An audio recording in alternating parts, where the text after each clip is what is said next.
Hello and welcome to the second episode in our monthly Longines World's Best Racehorse Rankings show. So we're going to bring you up to speed with what's been happening in the racing world in the month that's been, and then throw it forward and see what we've got to look forward to in the next month.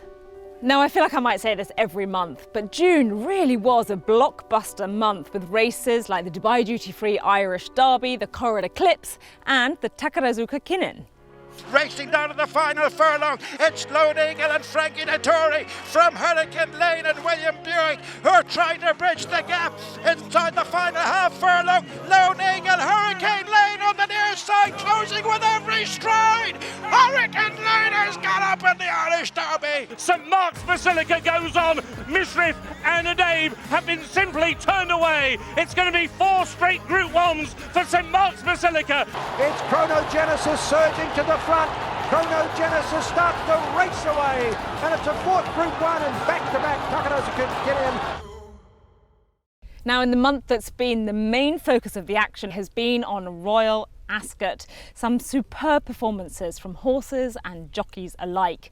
It was an ultra-confident ride from Kevin Manning aboard the super tough Poetic Flare to win the Group 1 St James's Palace, having built on his win in the Kipco 2000 Guineas at Newmarket. Then in the Gold Cup, it wasn't to be for Stradivarius looking for a record-equalling 4th win. Instead, the victory went to Subjectivist for trainer Mark Johnson.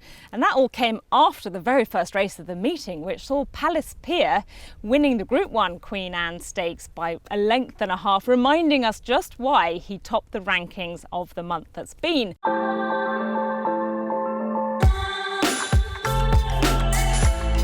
And all in, they're off. Showed in behind him, the silver jacket, Palace Pier. It's a 2-length lead for Palace Pier. Races towards the line, and Palace Pier is the winner of the Queen Anne. But it is Poetic Flare who has shot clear inside the final furlong here with Kevin Manning. He's been busy, he's very talented, he's very tough. Poetic Flare has won in great style.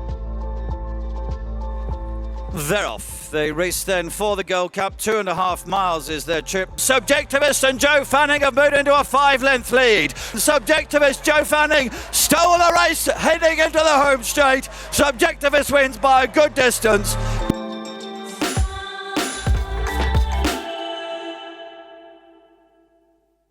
Every month we'll be revealing the top horses as per the Longines World's Best Racehorse Rankings, and we've had some standout performances this month from the likes of St Mark's Basilica in the Corrid Eclipse and Chronogenesis in the Takarazuka Kinnin. A couple of horses have reached that 120 rating, the aforementioned Chronogenesis in the Takarazuka Kinnin, and Hurricane Lane with a really gutsy victory in the Dubai Duty Free Irish Derby. But the question is, has there been a performance good enough to knock off Palace Pier from his top spot, even despite a win from him in the Group 1 Queen Anne Stakes at Royal Ascot?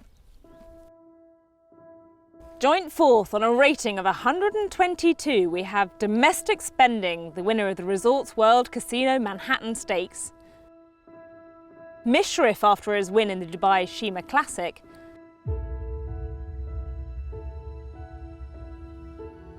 Mystic Guide, winner of the Dubai World Cup. Poetic Flare, who won the St James's Palace Stakes at Royal Ascot. And Subjectivist, who also won at Royal Ascot, taking the Gold Cup by 5 lengths. In 3rd, on a rating of 123, we have Nature Strip, who trainer Chris Waller has revealed is back in training. And in 2nd place, retaining his 125 rating, Palace Pier off the back of his Queen Anne Stakes success. In 1st place, as a result of his Corrid Eclipse win at Sandown, St Mark's Basilica tops the rankings on 127. It's been a bumper month for Irish trainer Aidan OBrien, the master of Ballydoyle, with 4 Group 1 successes in the past few weeks. It all started with Love's win in the Prince of Wales' Stakes at Ascot, and that week was bookended by Joan of Arc's victory in the Prix de Diane Longines in France, and all that momentum continued to land him the Corrid Eclipse with St Mark's Basilica. The secret is like everything in life. It's hard work, dedication, there's no shortcuts. I'm not a chef, obviously, but if you're baking a cake and you're missing one ingredient, still very good, the cake, but it's not quite right. And I think hopefully we've got all the ingredients to be successful, and even with that, you've got so much competition to produce every year, but then again, that's the excitement, that's the challenge. Well, Aidan, as you know, and the whole O'Brien family are sort of just so dedicated. I mean, this is what it's all about for them. They just love horse racing, and the whole family is immersed in it. And Ryan, as you know, is a professional's professional. I mean, he leaves no stone unturned, and he's just a great jockey. St Mark's Basilica goes on with a furlong to go. St Mark's Basilica going clear now by 3 widening lengths. It's going to be 4 straight Group 1s for St Mark's Basilica and a record equalling win for Aidan OBrien. We're very happy with him. He relaxed very well, quickened very well. He's a beautiful horse with a lovely temperament. 2 very good horses, 2 very good older horses in it, and it's a very competitive race. Obviously he has open to the races like the Juddmonte and the Irish Champion. They're the races that are open to him. Obviously the Sussex, all those races. So we'll see what the lads want to do, really. I didn't really think about it beforehand. You don't, but there's many opportunities. Just I suppose the Sussex going back to a mile, maybe. Just the first thought that comes into my mind, but nothing's cast in stone.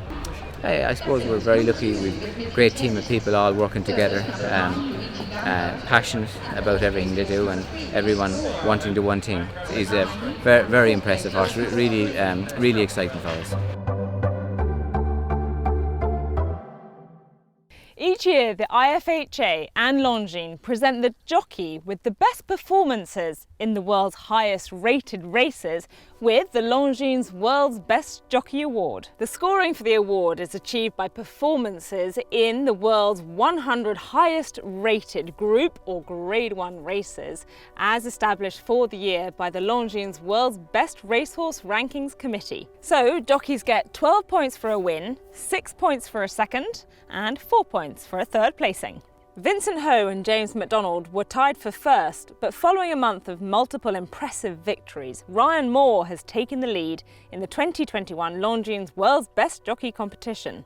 During Royal Ascot, Moore won the Group 1 Prince of Wales's Stakes aboard Love. And Love is coming up to the line. She sends Ascot head over heels. A special filly has won, Love. The Group 1 Diamond Jubilee Stakes with Dream of Dreams. Dream of Dreams this time has won the Diamond Jubilee at the 3rd attempt. Then he partnered St Mark's Basilica to victory in the Group 1 Coral Eclipse at Sandown to surge to the front.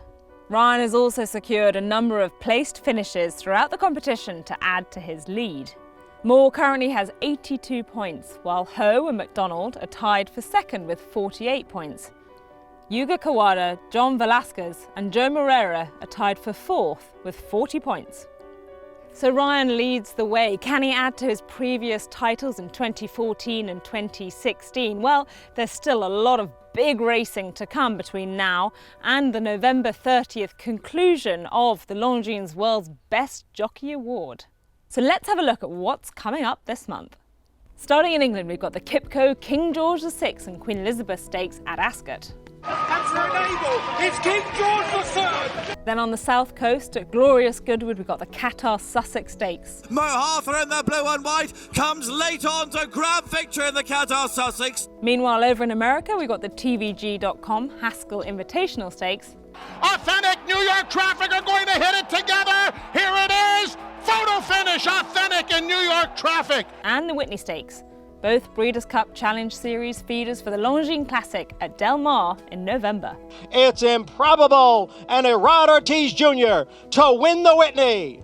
And as if all of that wasn't enough, also coming up this month in France, we've got the Juddmonte Grand Prix de Paris, we've also got the Lark Prix Maurice de Geest, and in Greyville, South Africa, it's the World Sports Betting Champions Cup. It's another mammoth month in the world of horse racing. Enjoy all the action, and we'll see you next time.